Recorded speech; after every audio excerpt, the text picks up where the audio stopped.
Selamat sore teman-teman Jubi di mana saja Anda berada. Sore ini kita akan berdiskusi dengan orang-orang tua kita yang hebat, hamba-hamba Tuhan di tanah Papua dalam rangka HUT Gereja Kingmi ke-60 tahun yang diperingati setiap tanggal 6 April. Tapi hari ini kita mau mendengarkan selama 60 tahun ini apa saja yang sudah dilakukan di atas tanah Papua untuk pelayanannya.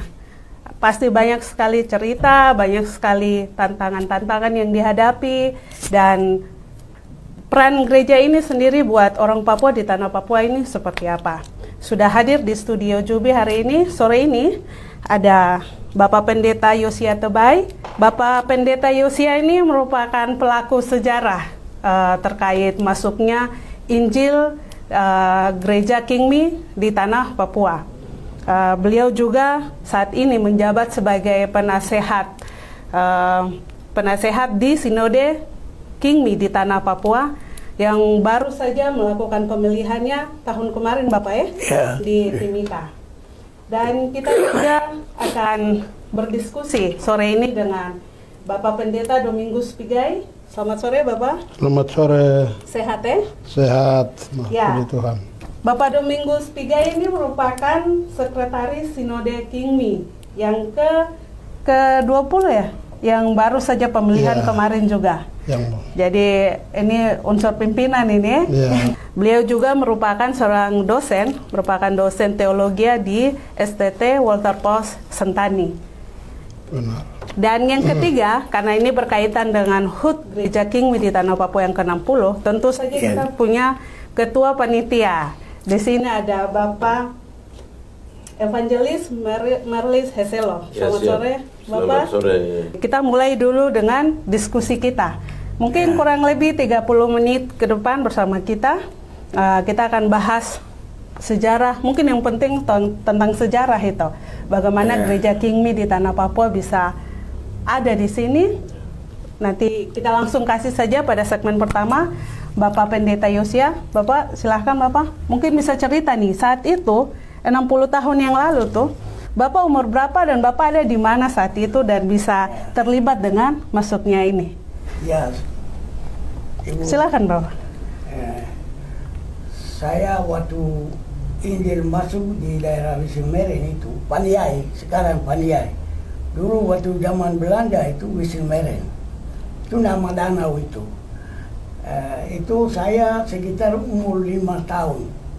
Karena saya sudah lihat ini Tuan Pos dengan Tabler, mereka dua masuk itu, saya sendiri sudah lihat.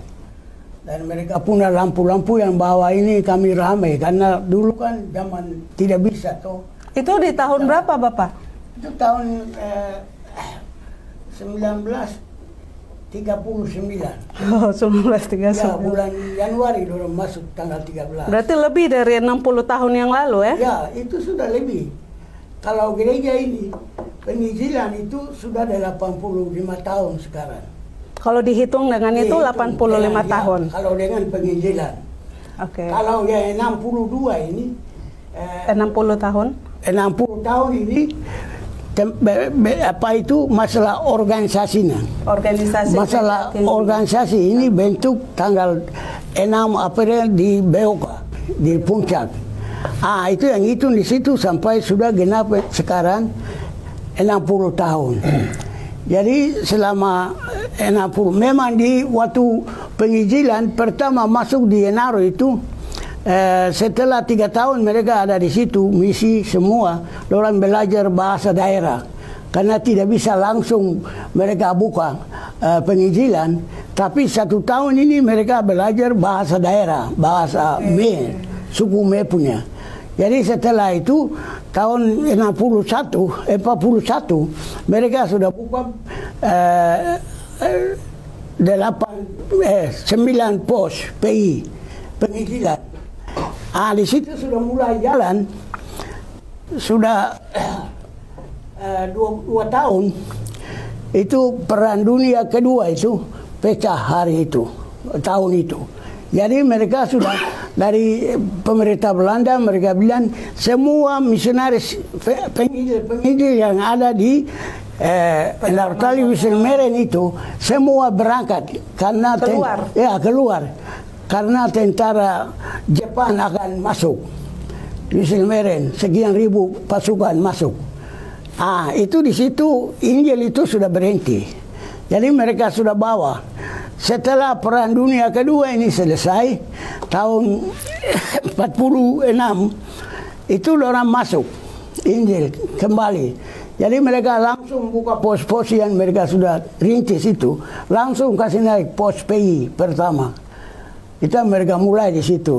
Bapak, waktu mereka masuk itu, ada tidak penolakan atau perlawanan dari orang-orang asli Mei saat itu? Karena ini kan belum kenal ini. Ya, terima kasih. Itu waktu mereka masuk itu, ada kita di pedalaman itu, yang baru, hal-hal yang baru atau masalah yang baru atau orang yang baru itu datang itu harus diterima atau diusir itu dari Ondawafi, kepala suku. Kepala suku. Jadi waktu mereka dua masuk itu ada 4 kepala suku yang terima.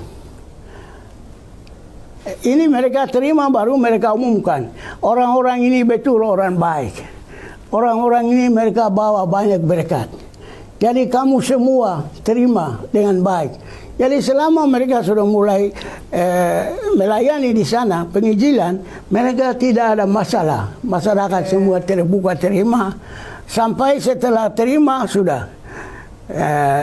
Kita juga lihat ke bagian timur.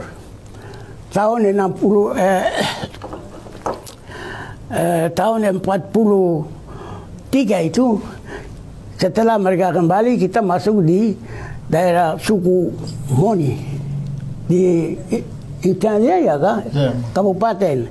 Sesudah itu masuk di Lembah Balim itu tahun 54. Itu masih yang misi dari Amerika kan? Amerika tetap, kita sama-sama maju terus. Kalau tenaga penginjil itu tidak sekolah, tapi Tuhan pakai banyak orang buta huruf untuk jalankan ini Injil ini. Nah itu yang saya mau tanya nih, dan mungkin teman-teman di luar sana juga penasaran. Saat itu Bapak, terus mungkin orang tua yang terdahulu yang bantu dengan Bapak-Bapak misionaris ini, sudah belajar kah apa sampai bisa membaca Alkitab atau bagaimana cara-cara yang mereka pakai? Ya waktu itu kalau kita punya misi Gama itu mereka bikin satu buku kecil satu itu Injil Yohanes. Itu orang tulis bahasa daerah di sana dan Maliai bahasa suku Me. Jadi itu yang mereka cepat-cepat mereka kasih kita pergi baca-baca ayat di kampung-kampung. Kita beritakan. Berarti kalau kita bisa ulang, sekarang ini kan kita bicara bahasa Indonesia nih, antara suku-suku yang ada di Papua. Di saat itu, Bapak dong pakai bahasa Indonesia atau belum? Pasti belum. Waktu itu kalau mau pakai bahasa Indonesia itu istilahnya bahasa Melayu. Oh, jadi memang saat itu sudah ada bahasa Melayu? Ada juga. Oh, jadi misionaris pakai bahasa Melayu? Melayu juga sedikit. Bukan selalu, sedikit. Mereka utamakan itu bahasa daerah. Mereka belajar bahasa daerah dengan orang-orang daerah. Sampai orang luar biasa Tuhan itu. Mereka misi Gama itu cepat mengerti bahasa daerah semua. Baik bahasa Dani, bahasa Moni, bahasa Damar, bahasa Me. Itu cepat mengerti. Sampai ini itu dari Wisselmeren sampai ke perbatasan Merauke di sana. Itu dalam kurun waktu 60 tahun, Injil itu sudah tersebar seluruh Papua dan Papua Barat. Jadi kalau kita lihat segi data dari Kesera Biro Pemerintahan di sini, itu gereja yang paling besar itu gereja Kimi. Kenapa? Dia punya gereja ini ada seluruh sudut ada dia, seluruh kabupaten ada. Seluruh kecamatan Papua ini ada data yang positif. Nah itu yang mereka bilang gereja ini gereja nomor 1. Dari itu Biro Kesera mereka punya laporan Jadi saya juga tanya, ini kenapa GKI tidak bisa nomor 1 dan gereja-gereja lain tidak bisa? Gereja Kimi yang nomor 1 itu saya heran, saya tahu ini. Saya bilang, Bapak, kami kasih tahu, karena gereja ini dia punya data di lapangan, pemerintah itu, di mana-mana kabupaten, kecamatan, gereja ini ada. Oke. Itu yang sudah. Jadi Bapak, kita sekarang kembali ke yang tadi. Ini kan kita hitung 60 tahun. Besok ini kita mau merayakan yang ke 60 tahun. Betul. Mungkin Bapak bisa mulai dengan peralihan itu. Oh ya. Dari masa misi Kama ke orang Papua asli. Mungkin bisa ke situ dan sampai sekarang seperti apa perjalanan perkembangan gereja Kingmi di tanah Papua. Ya, kalau kita bertanya kenapa gereja Kingmi ini bentuk tahun 62. Tadi saya bilang ini masalah ini pergantian pemerintahan ini.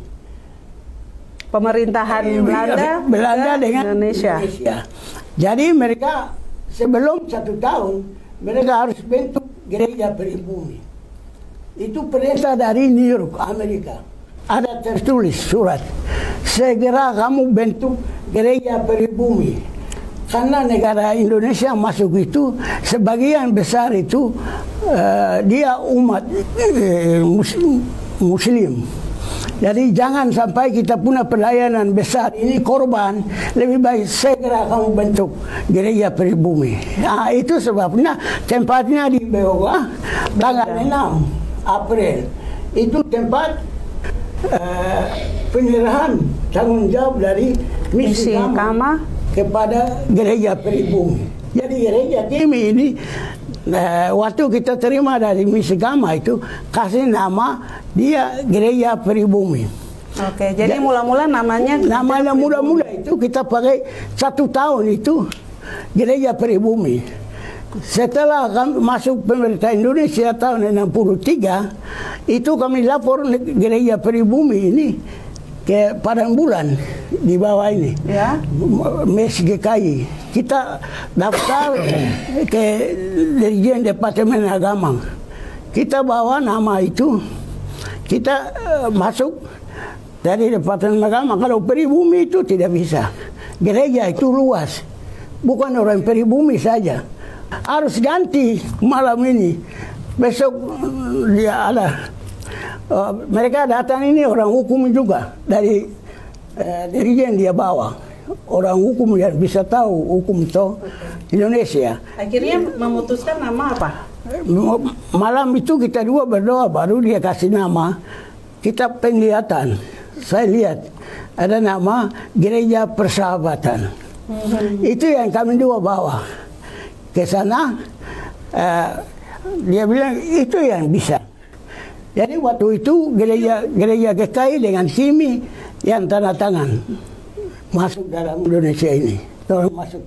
Jadi kita sudah daftarkan. Mereka bilang gereja Persahabatan itu baik, tapi catatan ya. Tapi waktu kamu urus anggaran dasar, notaris, barang hukum di Jakarta, itu nama itu harus ganti lagi. Dia kasih tahu itu ada catatan. Saya dengan Pak Suar. Jadi ini proses. Jadi nama gereja Persahabatan itu setelah kami bikin notaris, ganti gereja Kemah Injil Masehi Indonesia, Irian Jaya. Itu. Tapi sekarang ganti lagi. Jadi kalau diringkas jadi berapa kali pergantian nama nih? 4 Dari kali. Persahabatan, Pribumi, Persahabatan, Kemah Injil Indonesia, bukan. Ya 3 kali. 3 kali. Ya, Berarti 3 kali pergantian. Oke. Dan yang ketiga kali itu yang sampai sekarang. Ya sampai sekarang. Gereja Kingmi Gereja Kemah Injil di tanah Kingmi di tanah Papua. Di tanah Papua. Oke. Berarti ini apa? Dia punya banyak sekali sejarah nih. Kalau Bapak mau cerita, mungkin saya percaya waktu tidak akan cukup ya. Saya juga suka cerita, tapi iya, bagus waktu Bapak. lagi, jadi Betul. saya berhenti kalau berkenan di kantor ini, saya bisa titipkan satu sejarah gereja. Supaya sewaktu-waktu kalau ada masalah, kamu bisa tahu toh. Jadi ini saya serahkan Ibu. Oke, nanti mungkin di akhir acara kita bisa ambil. Iya, ada sudah. Tapi terima kasih Bapak sudah cerita kilas balik bagaimana Gereja Kingmi ini bisa ada ya. Ada satu yang saya mau sampaikan Ibu, Injil. Oke, mungkin sekalian Bapak cerita tantangannya apa pada saat itu bagi seorang penginjil atau bagi seorang Bapak Yosia saat itu. Itu tantangannya. Tantangan itu Injil yang kita bawa dengan adat istiadat budaya di sana ada bertentangan. Ini masalah besar yang kami hadapi. Sampai orang korban juga. Karena masyarakat mereka tidak mau Injil itu. Mereka rasa bahwa Injil ini kalau kita terima merugikan. Kita punya kekayaan dan semua itu bisa hilang. Karena Injil ini, itu yang kami hadapi. Satu tantangan yang luar biasa. Saat itu. Tapi ya, bisa dilalui itu. Ya. Sekarang udah. Injil berkuasa. Jadi dia selesaikan. Ini yang ada mata saya keluar itu polisi dulu dan sekarang ada. Sekarang Gereja Kingmi ini dia punya klasis 93 klasis seluruh Papua dan Papua Barat. Di tanah Papua 93 klasis. Ya, 13 koordinator. 13 sekarang koordinator. ini jadi pesat sekali gereja ini bertumbuh karena mereka orang Papua terima Injil ini. Bukan ajaran lain, tidak ada. Ajaran kalau lain, orang tua pun kita ubah dengan Injil. Jadi Injil berkuasa. Jadi gereja ini saya sebagai perintis, saya pikir-pikir gereja masa depan ini bagaimana. Tapi gereja Injil sudah terima Injil, dari Injil berkuasa. Jadi tidak ada masalah. Misionaris mereka berangkat ke Amerika karena Indonesia tidak izinkan mereka melayani di sini. Jadi waktu mereka berangkat itu, mereka bilang, aduh kasihan, Yosia, kami mau tinggalkan gereja ini. Orang kasih di pos 7, Sentani. Baru saya bilang, kamu berangkat tidak apa-apa. Karena Injil Kristus sudah tanam di sini. Jadi gereja ini akan bertumbuh. Orang nangis, Ibu. Orang rasa sedih. Jadi saya pikir itu gereja ini, nanti kalau pemimpin gereja semua mereka berjuang dengan semangat kepentingan gereja ini akan jadi gereja besar, bukan kecil. Karena banyak suku di 200 sekian suku yang ada di Papua, itu Injil itu sudah dengar sekarang. Baik Bapak, terima kasih Bapak untuk ceritanya yang bagus, bisa bikin kita anak-anak hari ini bisa tahu tentang sejarah Gereja Kingmi ada di tanah Papua. Mungkin selanjutnya kita ingin dengar juga ini dari Bapak Pendeta Domingus, bisa sampaikan tentang kehadiran Gereja Kingmi nih, secara organisasi, visinya seperti apa dan peran-peran yang dilakukan selama ini di tanah Papua. Baik, selamat sore para pemirsa Jubi TV yang saya kasih di dalam Tuhan kita Yesus Kristus. Saya secara sebagai badan pengurus sinode mau menyampaikan bahwa selamat merayakan hari ulang tahun Gereja Kemah Injil Kingmi di tanah Papua pada usia yang ke-60 ke seluruh warga Gereja Kingmi yang ada di gunung-gunung, di lembah-lembah, di pesisir, di pinggir danau, di hutan, dan terutama mereka yang lagi mengungsi di Duga, mereka yang lagi hidup di bawah gua yang masih mengalami kekerasan dan trauma. Tapi hari ini 60 tahun, tidak terasa 60 tahun ini kita bisa ada bergereja, berorganisasi, dan bergereja secara Gereja Kingmi bermasyarakat sebagai masyarakat Papua. Sebagai badan pengurus sinode yang baru saja kita laksanakan konferensi pada tahun lalu, sebagai badan pengurus terpilih, saya juga menyampaikan Terima kasih untuk seluruh dukungan moral, moral yang sudah diperlihatkan oleh umat dengan suatu kebersamaan, dengan suatu tekad, dengan suatu komitmen, dengan suatu iman yang digariskan berubah untuk menjadi kuat. Dan sampai hari ini kita masih kuat karena Injil, kita masih kuat karena Kristus, kita masih kuat karena gereja Kingmi di tanah Papua ini sudah berurat akar secara Injil 80-an tahun lebih, dan secara organisasi kita ada di usia yang ke-60. Sebagai pimpinan di gereja Kingmi di tanah Papua, bahwa kita akui sebagai manusia dalam perjalanan, kalau kami menilik kembali sejarah gereja ini, banyak penuh dengan tantangan, persoalan, terutama yang dihadapi oleh para perintis dan penginjil kita di masa lampau, sejak 1939 sampai 1962. Ada interval waktu 24 tahun. Mereka bergereja, mereka berkarya dengan apa adanya, dengan pendidikan yang tidak ada pendidikan. Mereka masih melek huruf, tetapi mereka tidak melek Kristus. Mereka melek membaca, tapi mereka tidak melek Injil. Karena semuanya itu dimampukan oleh kuasa Roh Kudus, sehingga mereka boleh menembus dan meninggalkan dunia yang gelap, dunia yang penuh dengan persoalan, dan mereka sudah berbalik dan memberikan diri mereka untuk menjadi pengikut Injil, menjadi pengikut Kristus yang setia, dan mereka bergereja sampai hari ini. Sebagai badan pengurus sinode, kami menyampaikan selamat merayakan HUT 60 pada besok nanti.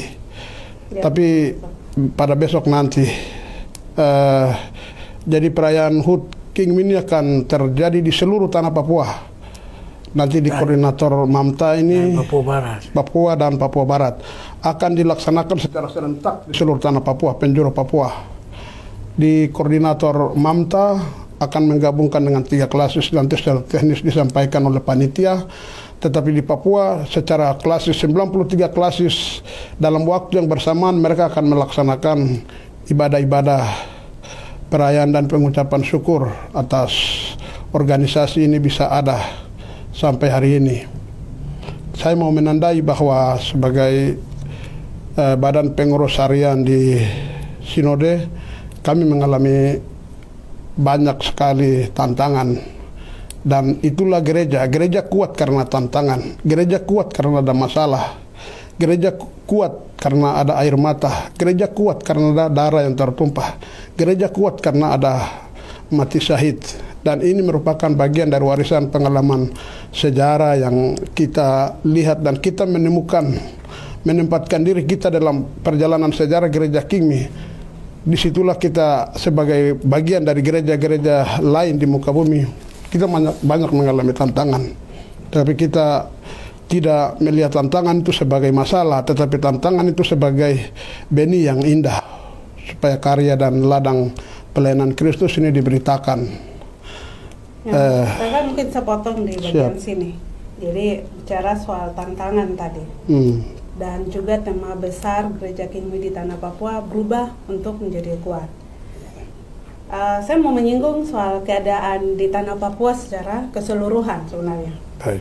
Khususnya masalah-masalah kemanusiaan yang kita ikuti di berita-berita di hampir sebagian besar daerah di wilayah pegunungan Papua itu basis gereja orang-orang Kingmi di tanah Papua. Bagaimana peran Bapak sebagai pengurus sinode, organisasi, tetapi juga hamba Tuhan dan dosen, dan juga bapak-bapak yang lain ada di sini, bagaimana peran-peran yang dimainkan oleh lembaga gereja ini untuk masuk ke dalam melihat persoalan-persoalan kemanusiaan yang ada. Kita lihat ada banyak sekali pengungsian yang terjadi, pembunuhan, kekerasan terhadap warga sipil, dan itu semua menimpa, saya percaya ini adalah jemaat-jemaat bapak-bapak sekalian. Bagaimana gereja bisa hadir di sini? Baik, sebagai badan pengurus harian sinode, kami sebagai badan yang diberi mandat untuk melaksanakan tahun pelayanan ini, kami sungguh sangat prihatin atas umat dan nasib warga gereja Kingmi yang sampai hari ini masih mengungsi di hutan, belum mendapatkan tempat yang layak. Sebagai manusia, mereka belum dihargai. Oleh negara mereka tidak dihargai, tetapi oleh Tuhan mereka dihargai. Tuhan memperhitungkan mereka sebagai manusia dan juga sebagai ciptaan buatan tangannya.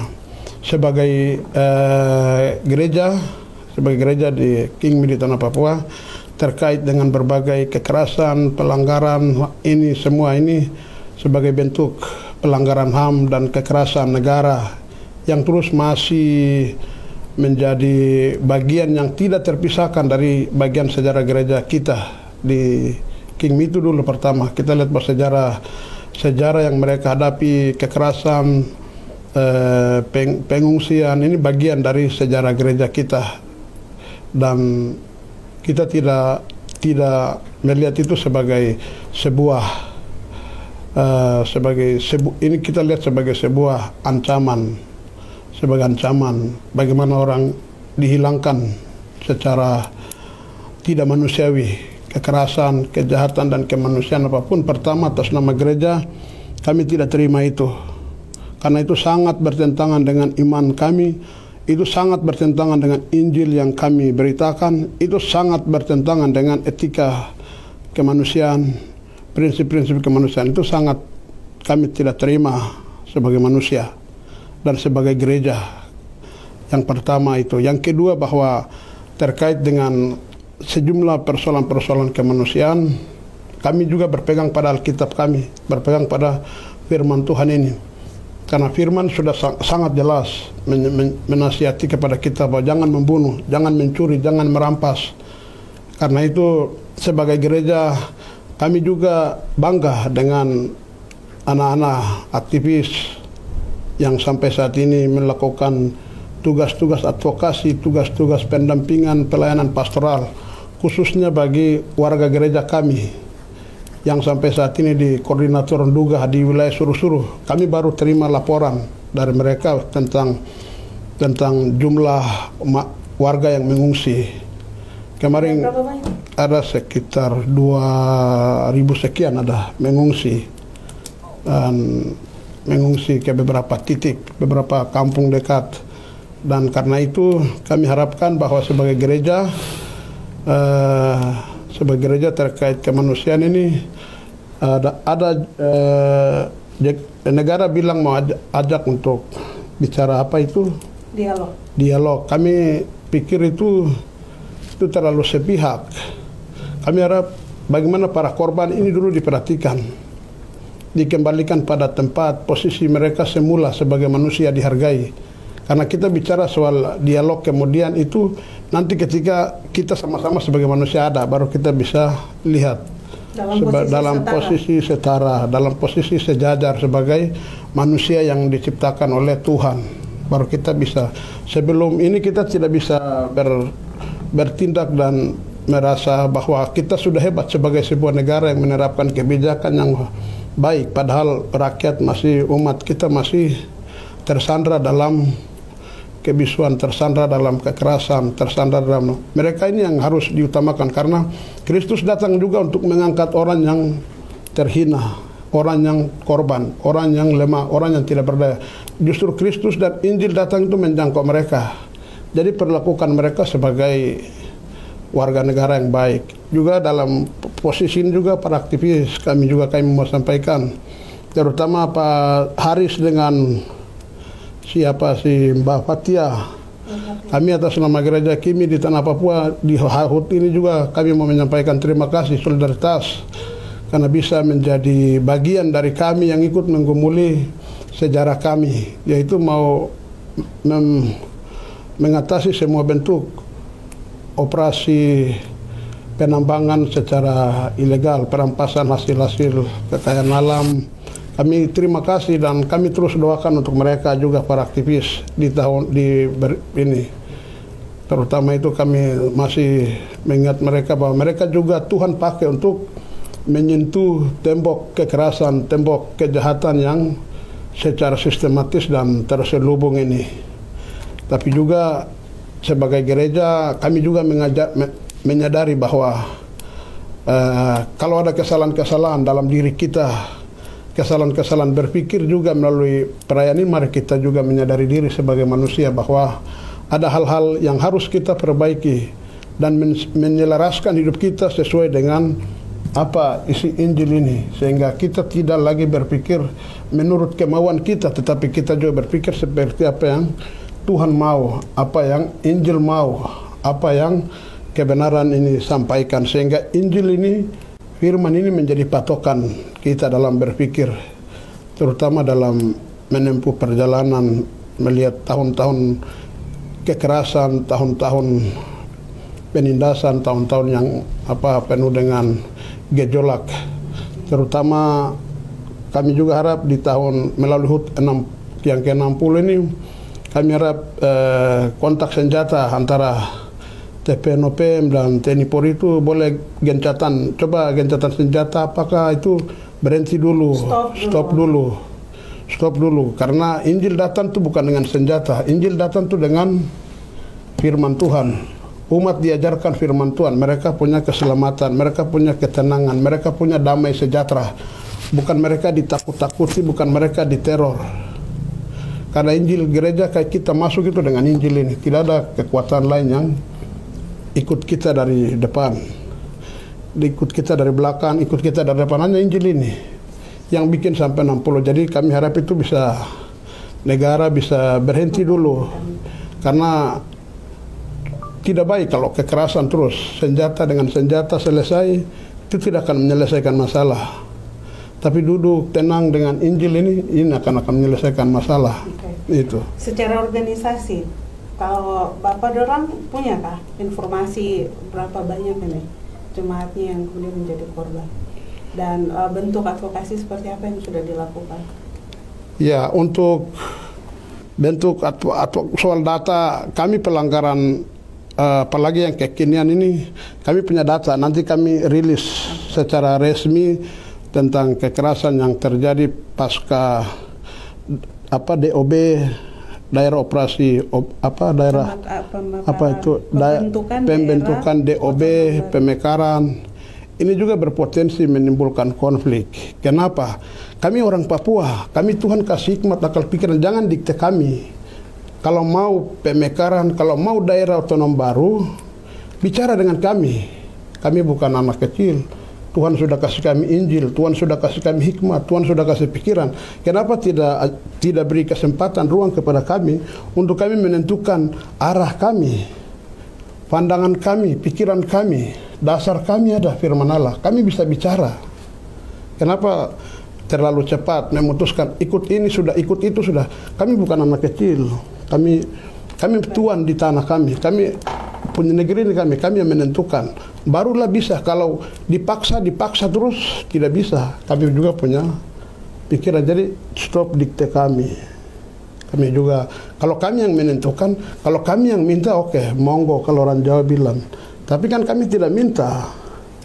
Artinya kami juga hargai cara berpikir kami, hargai cara kami menentukan menentukan posisi berdiri kami, iman kami, cara berteologi kami, hargai itu dulu.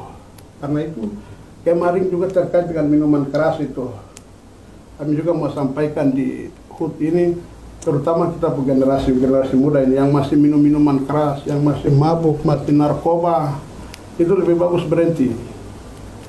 Itu barang itu memusnahkan dan menghancurkan moral kita, menghancurkan iman kita.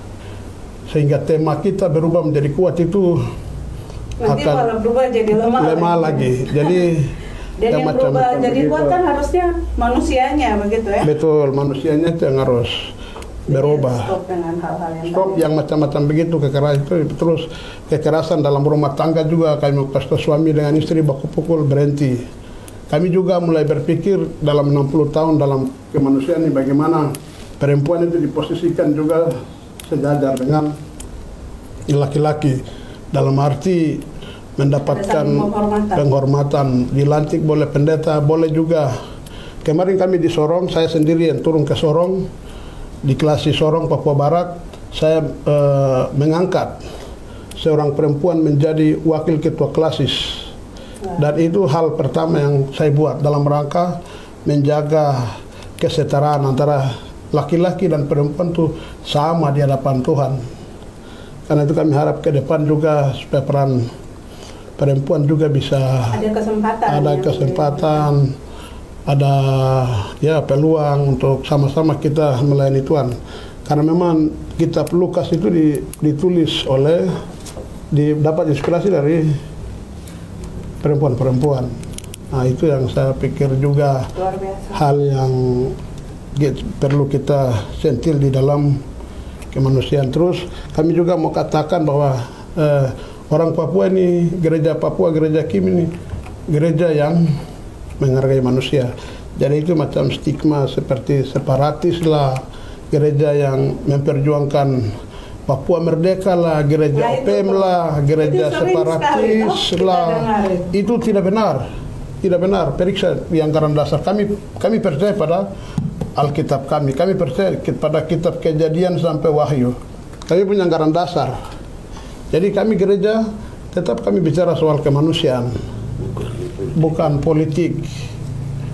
Kami bicara soal advokasi, soal kekerasan, bagaimana melakukan trauma healing, pendampingan. Saya juga sampai heran kemarin jemaat yang korban itu. Saya juga sempat heran terutama kasus di Suru-Suru. Saya punya petugas gereja satu mau pergi kunjungi mereka di daerah Suru-Suru. Tapi sampai berhadapan pada saat acara makan bersama dengan Bupati, ada sejumlah Forkompimda hadir di Jaukimo. Saya punya pendeta ini sampaikan kepada Pak Dandi waktu itu, Bapak bisa berikan kami akses kah, kami mau pergi kunjungi warga gereja kami yang mengungsi. Tetapi Bapak Pangdam Kodim yang tugas di Jaukimo bilang Bapak tidak bisa pergi karena yang tugas di sana itu pasukan nasional langsung dari Jakarta. Wah, kami jadi bingung. Gereja saja dibatasi untuk menolong umat itu.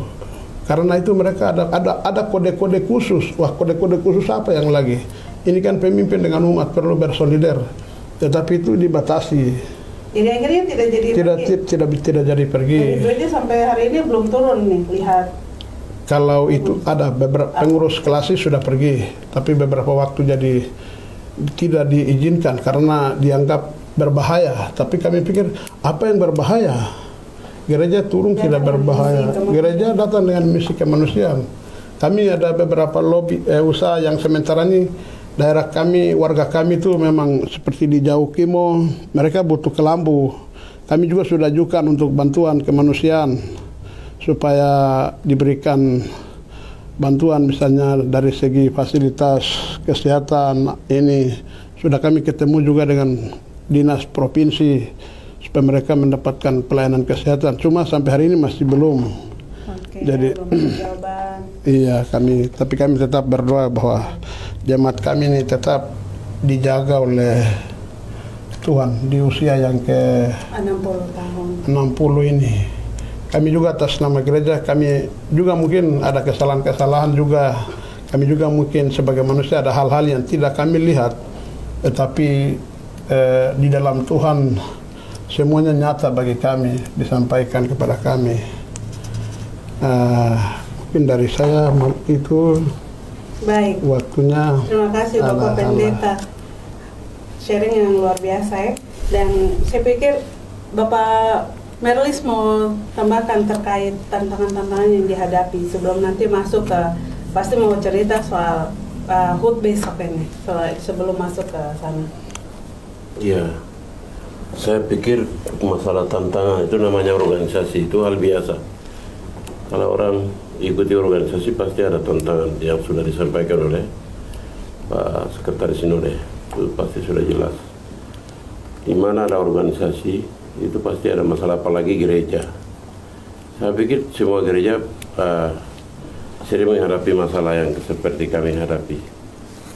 Tapi itulah kami harus ikuti, dan kami tidak akan kami menyerah, tidak kami pesimis, optimis, tidak pesimis itu. Optimis Ya, optimis. bahwa perubahan atau tujuan tadi berubah untuk kuat itu bisa terus dilakukan. Jadi dengan walaupun situasi begini, kami sebagai generasi penerus Gereja Kingmi di Tanah Papua dengan ucapan syukur untuk hadirnya gereja ini, Injil bisa datang melalui gereja ini sehingga kami diselamatkan, kami bisa mengenal kami bisa mengenal Tuhan, sehingga secara segala dengan hati ucapan syukur kami panitia sudah siap untuk acara HUT tanggal 6 April untuk besok. Oke, berarti bisa langsung nih Bapak Meris bisa sampaikan kepada kita semua teman-teman yang sedang mengikuti diskusi ini, untuk acara besok itu akan mengusung tema apa nih, dan di mana kegiatan ini akan dilakukan, ibadah atau ada kegiatan-kegiatan yang lain? Ya, puji Tuhan. Jadi terima kasih untuk para pemirsa yang sedang nonton di Jubi. Kami panitia, ya puji Tuhan, bentuk panitia ini dalam waktu singkat dan relatif Tuhan memberikan hikmat, sehingga ya hanya 1 minggu kemarin kami bentuk. Jadi kesiapan kami, ya puji Tuhan, setelah kami bentuk, partisipasi teman-teman kader gereja sebagai kaum profesional, anggota DPR provinsi dan semua 3 klasis, kami sepakat dan sangat apresiasi mereka. Kami kompak dan akan melakukan ibadah di lapangan terbuka. Jadi akan dilakukan di lapangan apa? Lapangan panah di Kampung Harapan. Lapangan panah. Jadi ya ibadah mulai jam 10. Jadi berarti di halaman sekolah apa? Ya, ada sekolah SMTK Yunime. Oke. Ada SMTK di situ Yunime. Jadi situ ya puji Tuhan. Kami jam berapa Bapak itu? Jam 10. Jam 10 kami akan mulai ibadah. Jadi kami sudah undang Forkopimda Provinsi Papua, Gubernur untuk mewakili, pasti kami sudah undang Pak Asen 1 akan mewakili hadir untuk sambutan sinode, lebih khusus untuk sambutan tunggal yang akan sampaikan. Jadi sudah siap. Jadi puji Tuhan, kesiapan kami sudah siap. Jadi tinggal acara besok. Ya, tinggal acara besok. Dan siapa saja diundang untuk hadir dalam ibadah besok ini ya? Ya, besok itu undangan yang kami undang adalah yang pertama sinode. Jadi itu akan memberikan sambutan dalam rangka HUT ini. Kemudian pemerintah Provinsi Papua. Ya, mungkin mereka akan siapkan siapa yang akan hadir. Kami sudah undang pemerintah Provinsi Papua, dalam hal ini Gubernur. Gereja tetangga. Ya, Sekda, Asen 1 sudah kami undang, dan mereka akan hadir. Siapa yang akan hadir, ya kami panitia, ya belum tahu. Nanti itu kan protokoler mereka. Ya. Ada pesan-pesan khusus tidak buat siapa saja yang akan hadir? Misalnya karena sekarang lagi masa pandemi COVID juga, mungkin akan dilakukan ibadah lebih ketat. Jadi semua mungkin harus wajib masker atau apa. Ada imbauan-imbauan seperti itu buat yang akan datang besok? Ya, puji Tuhan. Himbauan kami, kesan khusus kami panitia melalui HUT ini, mari untuk semua gereja kami bersatu, bergandengan tangan untuk membangun iman di Papua ini. Kami akan wujudkan untuk damai sejahtera di Papua, itu pikiran kami panitia. Mungkin seperti itu pesan kami itu. Baik. Dan lebih khusus dalam gereja kami di Gereja Kingmi di Tanah Papua, kami akan meningkatkan kesatuan persatuan untuk kami wujudkan dengan moto berubah untuk jadi kuat. Berubah menjadi kuat. Itu moto umum Ya, moto umum. Gereja Kingmi. Semoga semua yang ada di daerah-daerah bisa tadi. Walaupun besok kita akan berpesta, pesta ibadah untuk merayakan HUT, tapi kita juga tidak lupa ada saudara-saudara kita, baik tadi sudah disinggung sama Bapak Pendeta Doni, di banyak belahan-belahan pelosok daerah Papua yang lain yang masih susah sebenarnya kan hidupnya. Mungkin itu juga akan jadi renungan ini. Iya. Jadi 93 klasis, 13 koordinator, itu mewakili mungkin kami yang akan klasis koordinator Mamta yang akan melakukan ibadah lapangan terbuka.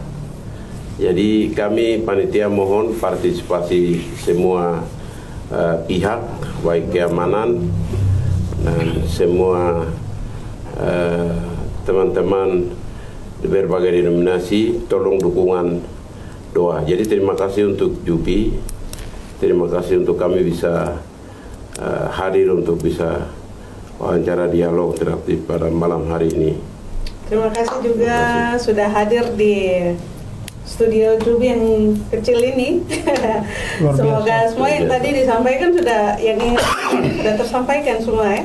Mungkin untuk sebelum kita tutup ada closing statement dari Bapak masing-masing, silakan.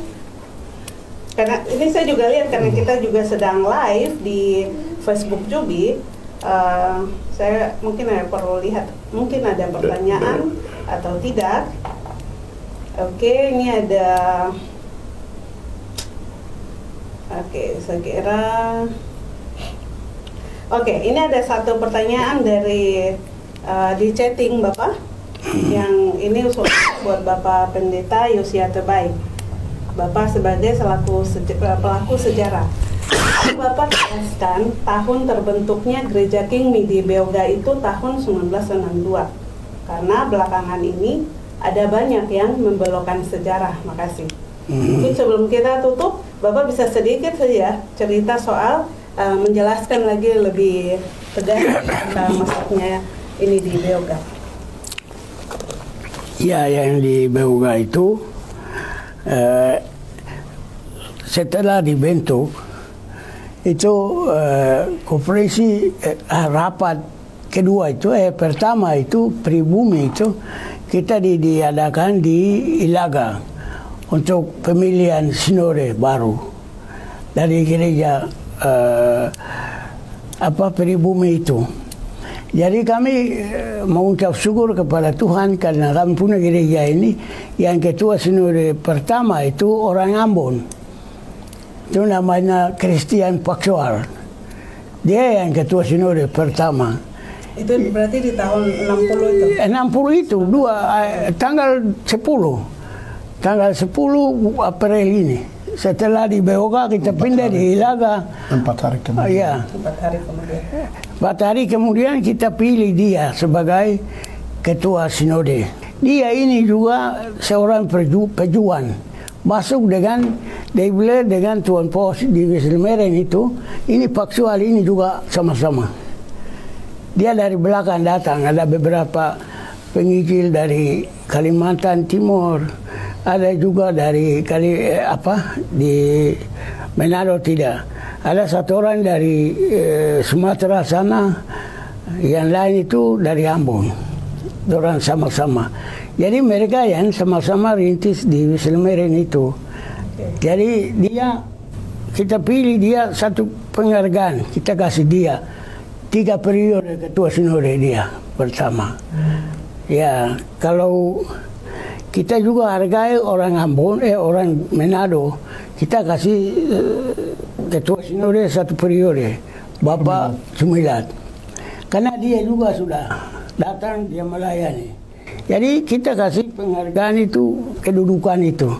Tapi dalam waktu yang mereka masa bakti sinode itu, masalah-masalah sosial atau pendidikan dan lain itu, kita sudah mereka kasih tinggal hanya penginjilan, itu yang mereka utamakan. Itu petunjuk dari misi Kama.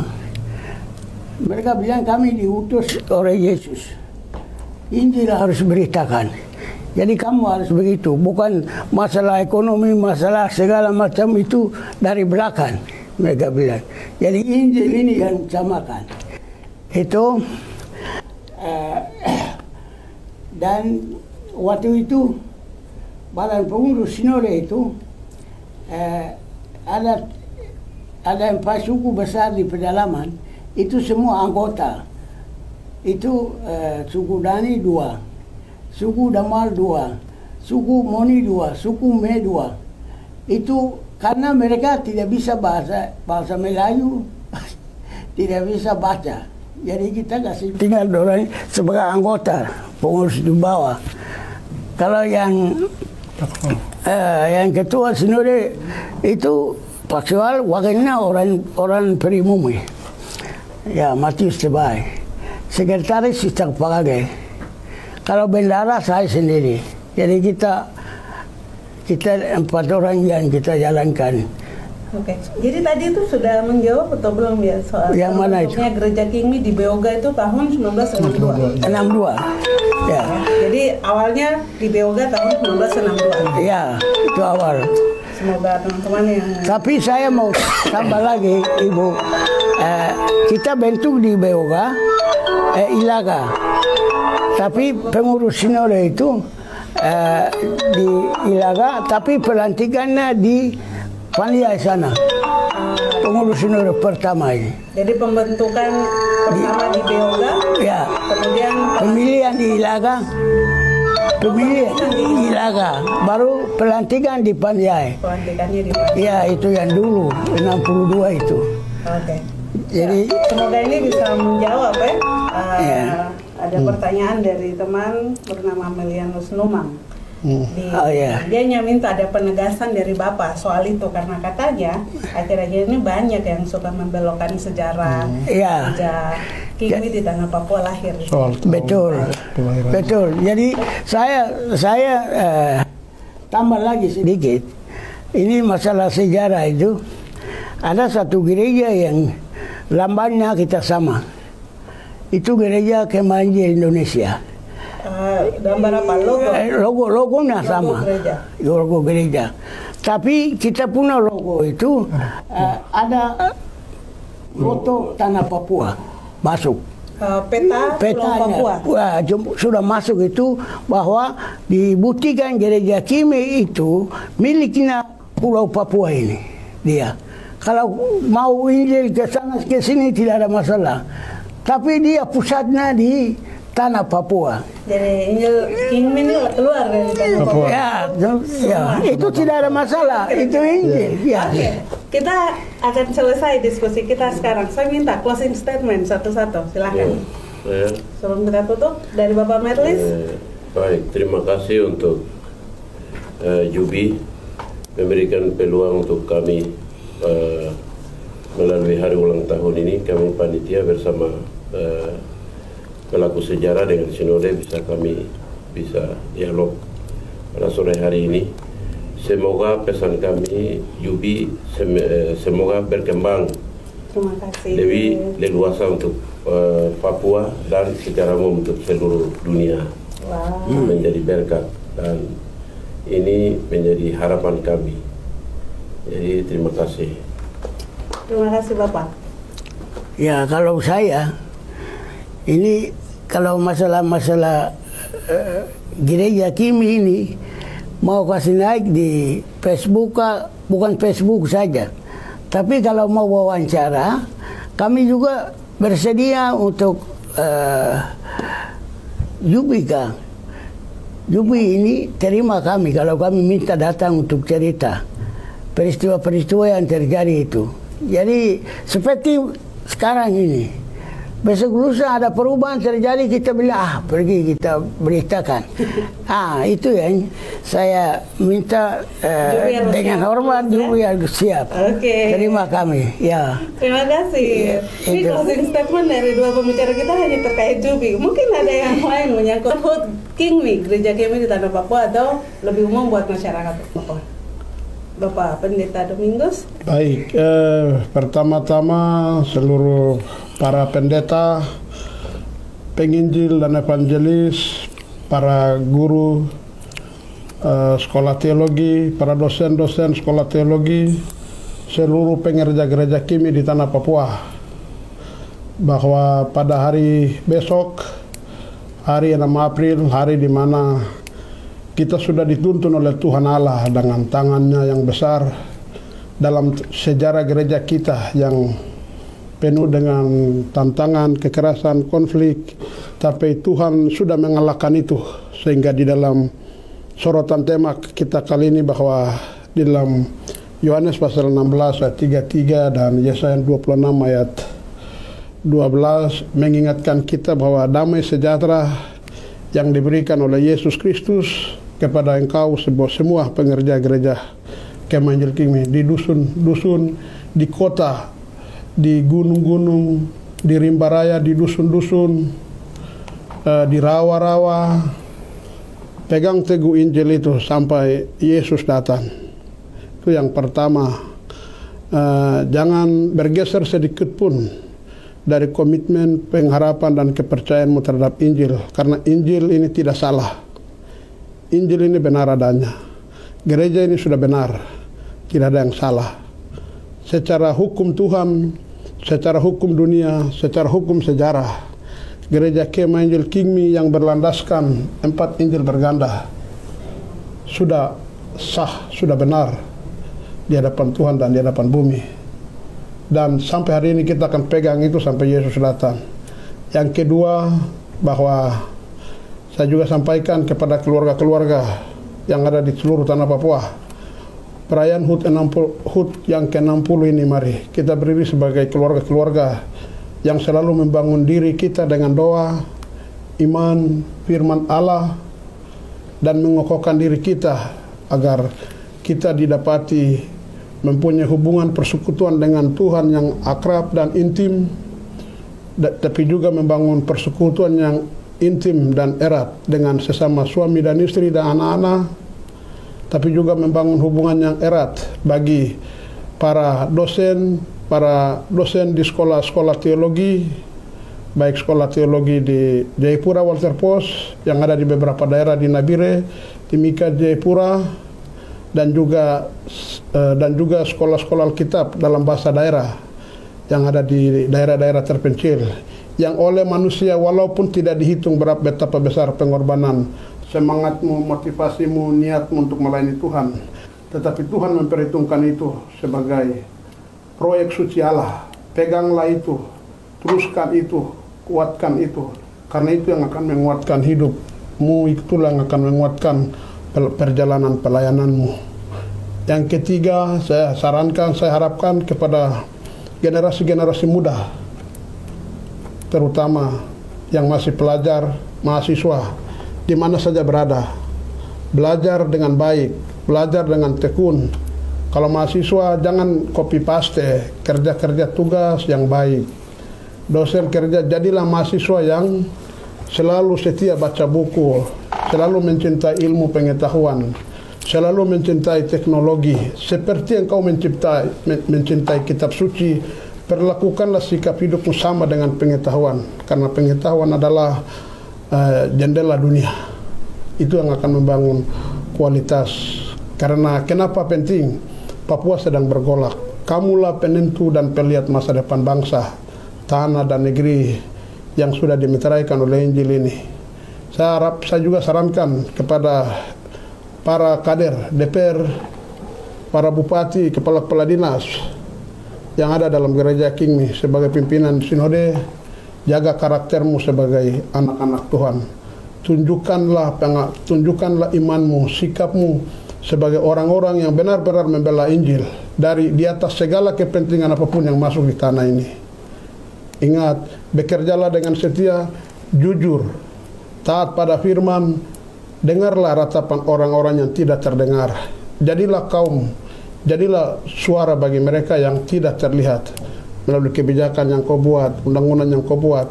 Walaupun negara ini tidak perhitungkan kau, walaupun negara ini melihat kau dengan mata sebelah, tetapi terus jangan patah semangat, jangan kendor, giatlah selalu, karena berperkara dan membela orang-orang kecil, sesungguhnya kamu berhutang kepada Tuhan Allah. Yang ketiga, yang kelima juga saya sampaikan kepada para aktivis yang hari ini betul-betul giat berjuang untuk umat yang terabaikan, untuk hari Asar ya, seperti hari Asar dan Fatihah, dan seluruh warga aktivis kemanusiaan di gereja Kingmi. Jangan takut tetapi berdirilah sebagai orang yang menyatakan kebenaran dan keadilan. Karena ketika engkau menyatakan kebenaran dan keadilan, Tuhan ada bersamamu. Tuhan menjadi barisan depanmu, Tuhan menjadi barisan belakangmu, Tuhan akan menjadi barisan kiri dan kanan. Yakin itu. Dari Tanah Papua kami juga sampaikan khusus aktivis-aktivis yang ada di luar negeri ataupun dalam negeri, khususnya TPNPB, ULMP dan negara yang hari ini seperti kucing dan tikus, segeralah berdamai demi Injil, demi kebenaran, demi keadilan. Duduk bersama-sama, bicara bersama-sama. Jangan mengorbankan umat saya hari ini. Di tahun 60 ini sadar akan diri, siapa dirimu, apa sejarahmu. Duduk tenang dan berbicara dari hati ke hati. Yang ke-7 kepada Aris Fatia, Aris dengan siapa? Fatia, kamu pahlawan kami. Kamu ada di jalan yang benar. Kamu ada bersama-sama dengan penderitaan dan air mata orang Papua. Tuhan ada bersama-sama dengan kamu. Itu doa kami di HUT kami yang ke-60 ini. Kami gereja Kimi ada di belakang kamu. Kami yakin bahwa yang kamu jalan itu bagian dari perjalanan penderitaan para martir Kristus yang membela kebenaran dan keadilan di tanah ini. Dan yang terakhir untuk Jubi, jadilah Jubi yang panah, orang tepat sasaran. Wow. Luar biasa, media ini bisa menjadi media yang mengobarkan berita-berita yang berpihak kepada rakyat, berpihak kepada gereja, kepada kaum yang terabaikan. Bekerjalah dengan Jubi, jujur bicara, karena dengan jujur bicara semua masalah akan selesai. Kalau kita tidak jujur bicara, kita akan menimbul masalah. Dan selamat hari ulang tahun Gereja Kimi yang ke-60 pada seluruh warga Gereja Kimi di Tanah Papua. Peganglah Injil, perjuangkanlah damai sejahtera yang disampaikan oleh Yesus Kristus, karena itulah harta kita yang sangat berharga di atas tanah Injil ini. Sekian dan shalom. Tuhan berkati kita. Wah, Tuhan berkati. Statement paling panjang yang kita sudah dapat. Terima kasih. Dengan closing statement terpanjang tadi, buat teman-teman yang sedang mengikuti kami di Facebook, itu juga menandakan berakhirnya diskusi kita di sore malam hari ini. Terima kasih buat bapak-bapak yang sudah hadir di sini. Semoga acara besok semua akan berjalan. Amin. Terima kasih. Dan Tuhan berkati. Semua selamat malam, sampai jumpa lagi. Ya. Shalom. Selamat HUT yang ke-60. Selamat HUT Gereja Kimi yang ke-60. Yang ke-60. 60.